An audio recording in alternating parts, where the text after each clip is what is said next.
na escuridão silenciosa da madrugada.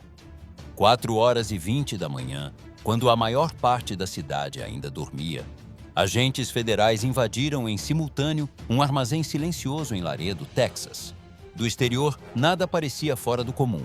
Caminhões estacionados ordenadamente, documentos de transporte válidos, mercadorias que pareciam qualquer outro carregamento comercial. Mas, sob aquela camada de betão frio, ocultava-se um segredo colossal. Não era um armazém, nem uma passagem improvisada, mas algo construído com precisão e paciência ao longo de vários anos. Quando as autoridades começaram a revistar cada metro quadrado do armazém, tudo parecia normal. Até que um pequeno detalhe quebrou completamente aquela superfície calma. O que estavam prestes a descobrir não era apenas um caso de contrabando. Era o rastro de todo um sistema que operava silenciosamente sob os pés dos Estados Unidos. A rusga inicial revelou rapidamente que o túnel não era uma construção aleatória. O que os agentes viram começou a formar uma imagem maior, muito mais complexa do que uma rota comum de contrabando.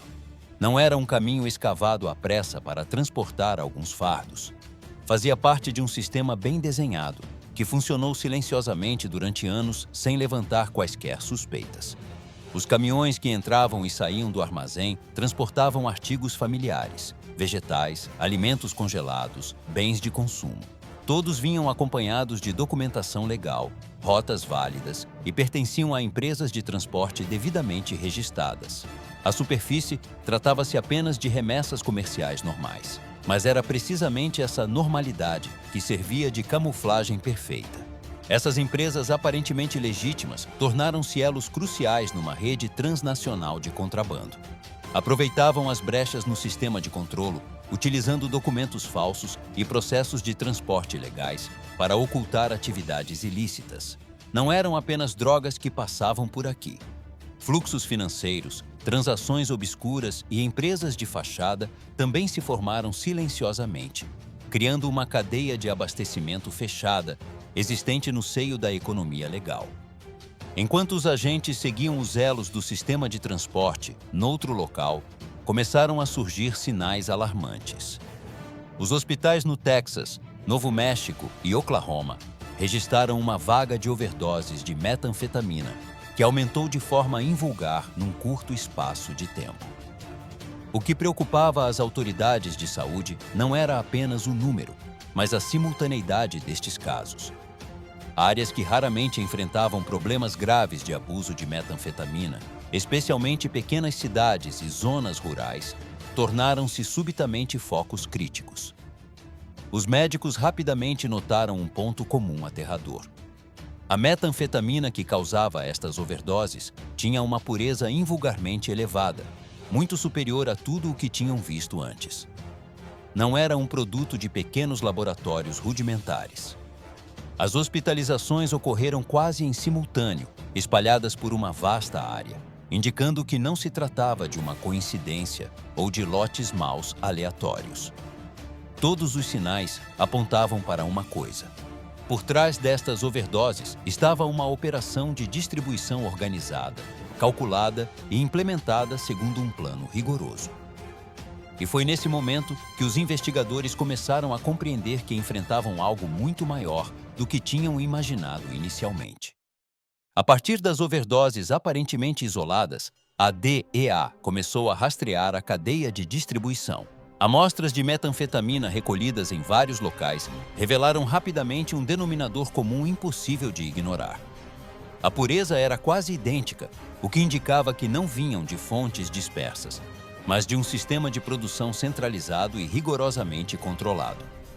À medida que a investigação avançava, os investigadores descobriram que estas drogas não eram produzidas em laboratórios improvisados, como era habitual. Eram criadas em instalações de grande escala, operando como fábricas, onde cada etapa era padronizada. Da produção e embalagem ao transporte, tudo acontecia com elevada precisão, como numa empresa legítima. As rotas de transporte começaram a ser reveladas. As drogas eram colocadas em caminhões que transportavam bens de consumo, percorrendo rotas logísticas familiares, que raramente eram alvo de inspeções minuciosas. Algumas empresas de transporte, incluindo unidades que tinham sido fiscalizadas várias vezes sem nunca serem detetadas, tornaram-se as ferramentas perfeitas para distribuir a mercadoria por todos os Estados Unidos. Esses veículos circulavam dia após dia, transportando volumes colossais de metanfetamina sem levantar qualquer suspeita. Quanto mais aprofundavam, mais a DEA percebia que já não estava atrás de uma rede comum de contrabando. O que surgia perante os seus olhos era uma rede de distribuição nacional, perfeitamente camuflada sob a capa de atividades comerciais legítimas. Todos os rastros acabaram por levar os investigadores de volta ao armazém, aparentemente inofensivo, em Laredo, Texas. Por fora, esta construção não diferia de centenas de outros armazéns industriais espalhados pelos Estados Unidos. Mas os dados de vigilância começaram a mostrar anomalias. Imagens térmicas detetaram fluxos de calor estranhos vindos debaixo do piso de betão. A estrutura do edifício também não coincidia com as plantas padrão. Quando as unidades especializadas foram mobilizadas, a suspeita tornou-se rapidamente uma certeza. Sob a espessa camada de betão, havia uma entrada secreta. Após ser aberta, o que surgiu perante os agentes deixou todos atônitos.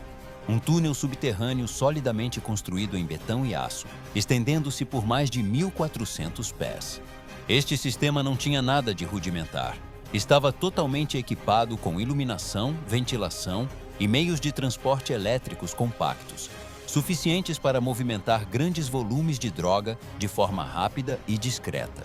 Isto não era apenas um túnel de contrabando, assemelhava-se a uma linha de transporte industrial situada nas profundezas do subsolo, concebida para operar a longo prazo sem ser detetada.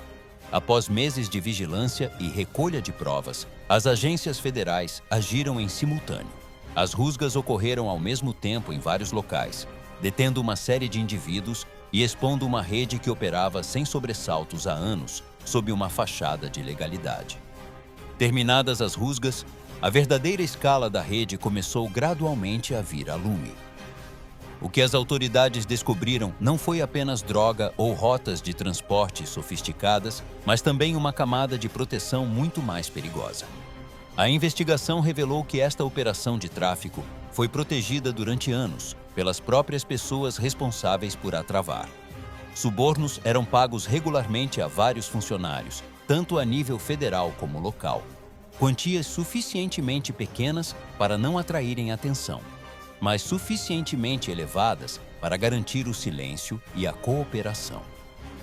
Estes funcionários não se limitavam a fechar os olhos.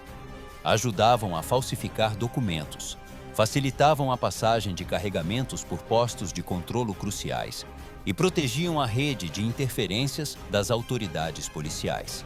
Paralelamente, existia um complexo sistema de branqueamento de capitais através de empresas de fachada e contas internacionais, que ajudava a legitimar centenas de milhões de dólares de lucros ilícitos. O resultado de mais de 12 anos de atividade foi a apreensão de 52 toneladas de metanfetamina, com um valor aproximado de 2 mil milhões de dólares e centenas de detenções, incluindo 19 funcionários governamentais. No entanto, a investigação ainda não terminou. Continuam a surgir novas pistas que indicam que esta rede pode estar ainda mais enraizada nas estruturas legais. A grande questão permanece: como acabar com organizações criminosas quando estas operam dentro do próprio sistema criado para as controlar? E poderá esta guerra terminar realmente quando a própria base da lei é infiltrada por dentro? Se quiser acompanhar os próximos desenvolvimentos desta luta, subscreva o canal para não perder as atualizações mais recentes.